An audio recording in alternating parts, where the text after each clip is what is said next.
First tonight, the locations, of course, are beautiful, but are Yorkshire's seaside towns being left behind? Well, a new report suggests that places like Scarborough are suffering from poor transport links, limited access to education and drug abuse. A parliamentary committee found many resorts have been neglected for too long.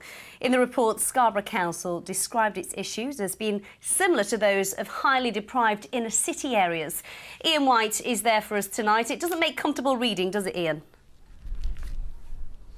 It doesn't make comfortable reading at all, Amy. I know for a fact, of course, that Scarborough is one of Harry's favourite places, and there's much to draw tourists here. People love coming to Scarborough for a day trip, or indeed to spend maybe a couple of weeks here.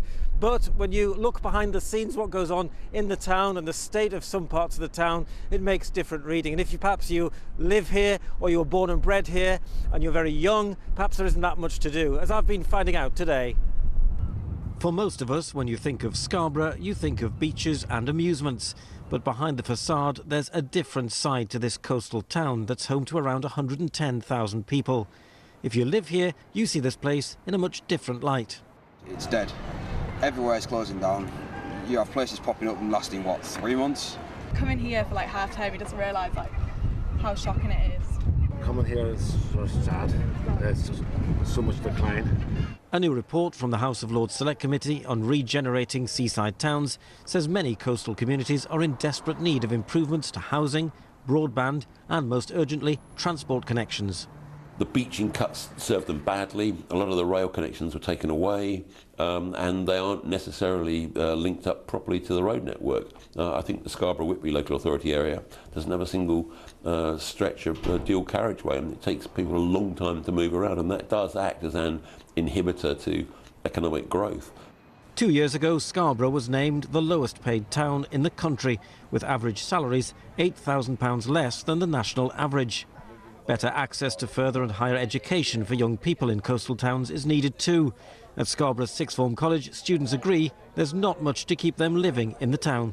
It is good for the elderly and possibly people with younger children, but for teenagers or people maybe in the early 20s, there's really not many opportunities. I think there's been like a lot of improvements, like in terms of like education and like infrastructure and things like that. Obviously there are still areas that need to be improved on. We find recruiting teachers is quite difficult because of the geography of where we are and its connection to further inland. You know, a lot of our students do go on and train to be teachers, but go and work elsewhere, and really we want them to come back here and be the next generation of educators in this town. Today's report has been welcomed by officials at Scarborough Council who want to see their main industry, tourism, recognised by government in a bigger way, so more money can be pumped into the district. This is a concept that would allow tourism to be treated as other industries are, which could help attract central government funding. It would enable the council to offer financial incentives as well, and that would be an important part of the government's industrial strategy to boost productivity.